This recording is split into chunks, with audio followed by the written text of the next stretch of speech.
itu. Ia akan dinamai perempuan sebab ia diambil dari laki-laki.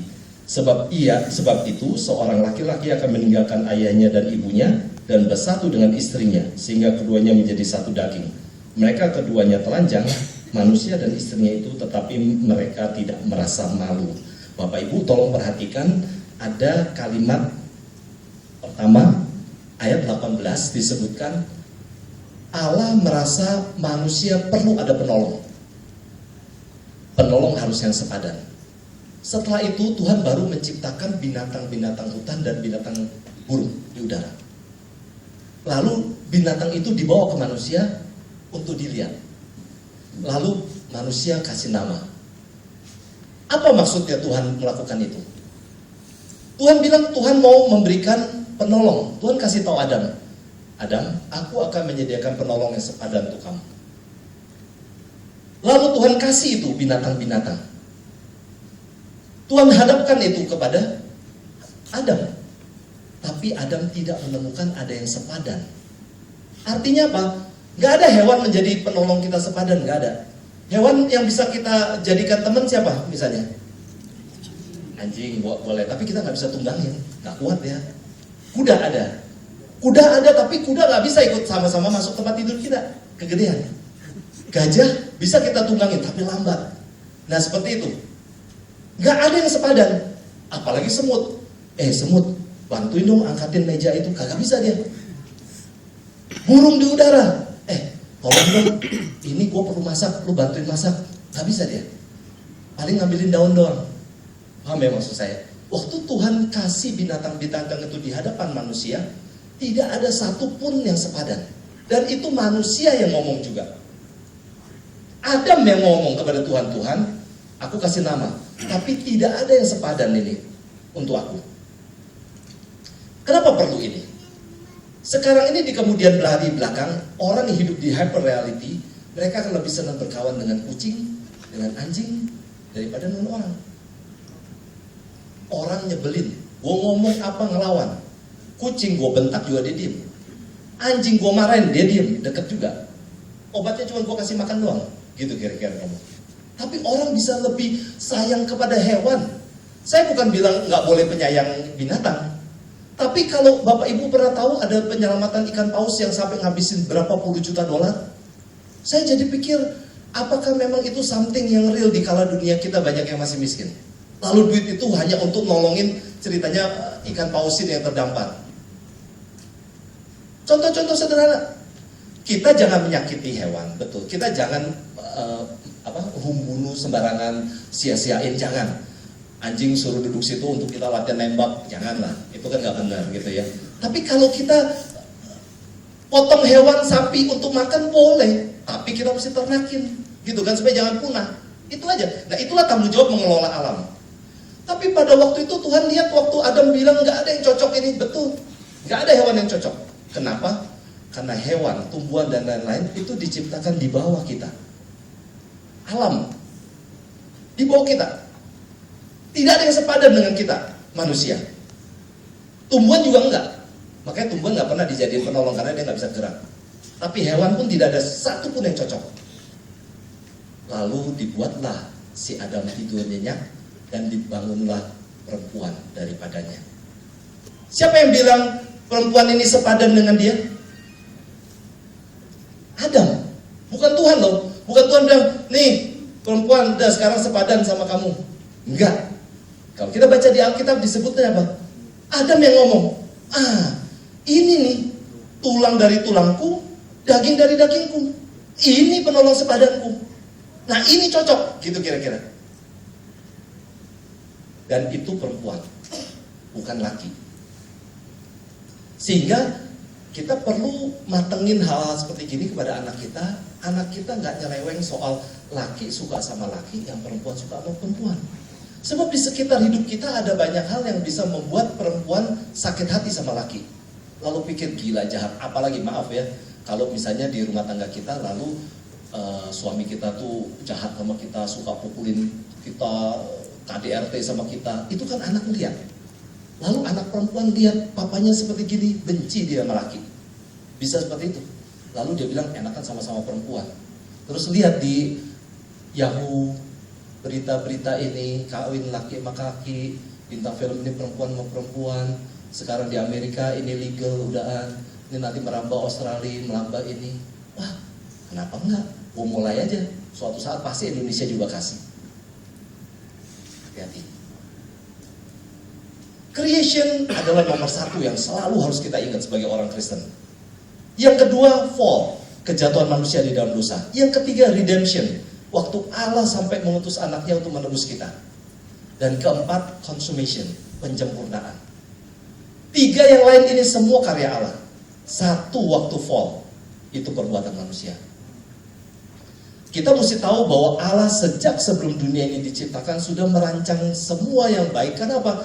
Allah tahu kok di manusia kalau dicipta nih bakal nakal, tahu. Jadi Allah sejak awal dunia sudah mempersiapkan Kristus untuk datang. Itu kita bisa baca di Filipi, Efesus dan lain-lain. Tuhan sudah merencanakan itu dari awal. Roma kita juga bisa baca bahwa Kristuslah yang akan turun.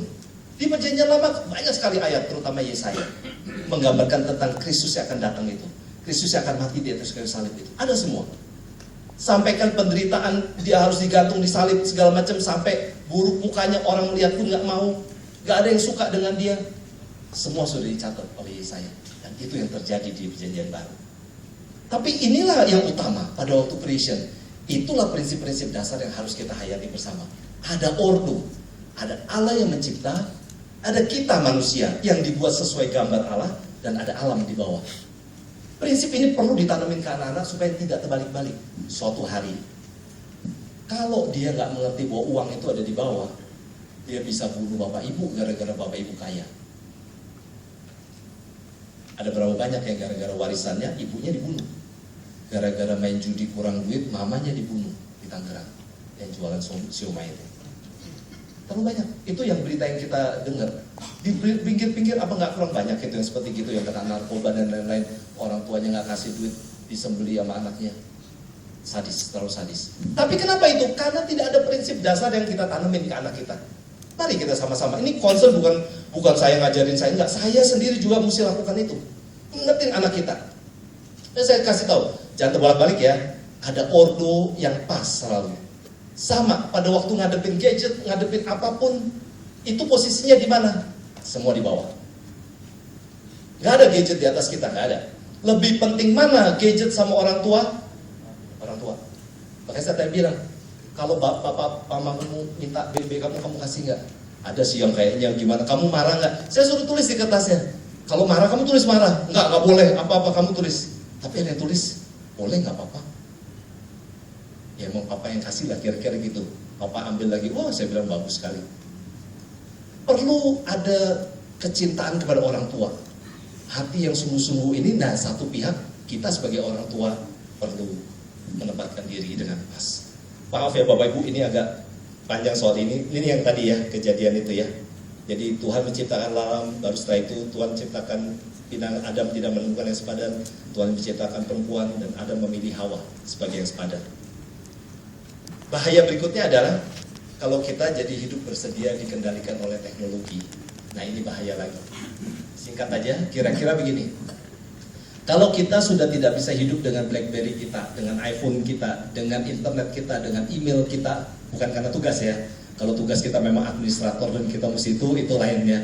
Tapi maksudnya kalau kita sehari-hari tidak bisa lepas dari itu, kita udah keikat. Sebetulnya nggak beda dengan kita terikat dengan narkoba. Ketagihan kita.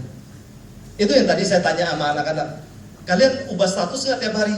Kecibur buat juga ubah status. Apa ini hujan mulai turun, gue kedinginan nih, kaki gue pegel. Jangan lah, saya bilang. Saya kalau ngeliatin anak-anak bikin. Dan jangan lupa, Bapak Ibu jangan tulis ya fly to Manado. Wow, berlibur ke Eropa. Jangan. Maling udah siap-siap tuh.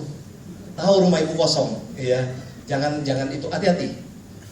Soal status apa ngapain lah, iya kan, nggak perlu lah orang lain tahu gitu, kecuali Bapak Ibu kagak bisa kirim BBM satu-satu di jalan, ngasih taunya lewat rubah status, itu lain lagi, kan khusus aja gitu ya. Tapi kalau enggak, janganlah sampai hidup kita dikendalikan oleh teknologi. Ada yang bernilai yang dapat kita lakukan melalui cyber, kalau teknologi itu hanya sebagai alat bantu. Dan yang kedua, Itu sarana untuk penginjilan, pekabaran Injil. Bapak Ibu ada nggak benar-benar seperti kemarin baca Alkitab lalu tulis renungan itu kirim ke teman-teman? Nah, itu bagus. Bisa lakukan itu lakukan. Kalau Bapak Ibu takut renungannya keliru, nggak usah ngomong panjang-panjang kan? Sesuatu yang Bapak Ibu rasain aja. Waktu baca Matius 6 ayat 30, 34, aduh bener ya, aku suka khawatir, Tuhan hari ini kuatkan aku. Teman-teman sahabat, mari kita belajar untuk mengandalkan Tuhan. Karena memang hidup ini rentan sekali, kita nggak tahu hari besok. Misalnya kayak gitu, mari kita sama-sama selalu bergantung sama Tuhan. Udah, begitu. Kirim ke teman-teman, itu fine. Kasih ayatnya, copyin aja. Kalau Bapak Ibu install Alkitab bahasa Indonesia LAI di ini, Bapak Ibu kan tinggal search saja itu, tinggal untuk send MMS ya supaya bisa banyak, copy, send untuk send verses ya. Udah, dari situ copy pindahin ke draft email dulu atau apa, disusun dulu yang rapi, baru copy kirim ke BBM, begitu misalnya. Nah, bisa dilakukan. Bapak Ibu bisa jadi berkat untuk orang lain. Saya sendiri juga nggak pernah nyangka itu. Suatu hari teman saya ada ngomong, Eki, thank you ya. Kenapa? Enggak, waktu itu lu kirim-kirim itu pas gue lagi perlu, ayatnya pas cocok. Dia lagi down, dia ngomong dia lagi nggak ada pengharapan. Ada dapat yang seperti gitu. Mana tahu? Saya mana tahu akan jadi bisa menolong orang, nggak tahu. Dan saya juga bukan mau untuk orang-orang tertentu saya kirim, enggak. Tapi Tuhan bisa pakai. Nah, Bapak Ibu juga bisa dipakai jadi alat. Gitu, ya. Ada banyak hal nih soal teknologi yang sebetulnya. Tapi saya berharap Kristus bisa menolong kita bersama. Karena apapun yang kita lakukan, kalau bukan Tuhan yang menolong kita, sebetulnya impossible. Saya misalnya ya maaf nih, saya punya anak manis-manis baik-baik begitu. Saya nggak bilang saya sama istri saya yang hebat, enggak. Betul-betul karena Tuhan. Kita ada sekolah di sana, saya bukan yang punya sekolah. Itu Pendeta Bima Sirait yang diriin, saya cuma pengurus yayasan. Kita udah 11 tahun. Sama, saya kasih tahu anak-anak saya setiap kali ke sana, kalian lihat. Kalau kalian bilang hidup kalian diberkati, Papa bilang hidup anak-anak itu jauh lebih diberkati di sana. Mereka nggak punya pengharapan untuk sekolah sebetulnya. Anak-anak Dayak yang miskin, yang bisa lulus SMA aja udah happy. Tapi ada yang bisa masuk UPH dan lain-lain, dan mereka sekarang lulus S1 jadi guru. Blessing, betul-betul luar biasa. Bapak Ibu juga bisa lakukan hal yang sama. Tanya Bapak Ibu kepada Tuhan, Tuhan apa nih? Masa saya cuma jadi pegawai BI aja? Masa saya cuma seminggu sekali di gereja? Ambil peran lebih besar. Percayalah, Tuhan mau pakai kok Bapak Ibu. Cuma masalahnya Bapak Ibu yang barangkali masih tolak-tolak itu kan. Nah, saya ajarin anak-anak tadi, asongin diri kalian, jangan tunggu dipanggil. Datang ke pemimpin sekolah minggu, Kak, saya mau jadi guru sekolah minggu, gimana caranya Kak? Ikut pembinaan atau apa? Ngomong, Bu, saya mau ikut paduan suara, gimana caranya? Boleh nggak tes suara saya? Saya ngomong, mesti berani, dorong anak-anak kita. Selama mereka melakukan hal itu, mereka terus ingat Tuhan. Tapi kalau mereka ingatnya gadget, mereka bahaya. Dan kalau gadget itu tidak dipakai untuk yang something studi mereka, lebih parah lagi. Akhirnya Tuhan nolong kita, kita berdoa. Bapak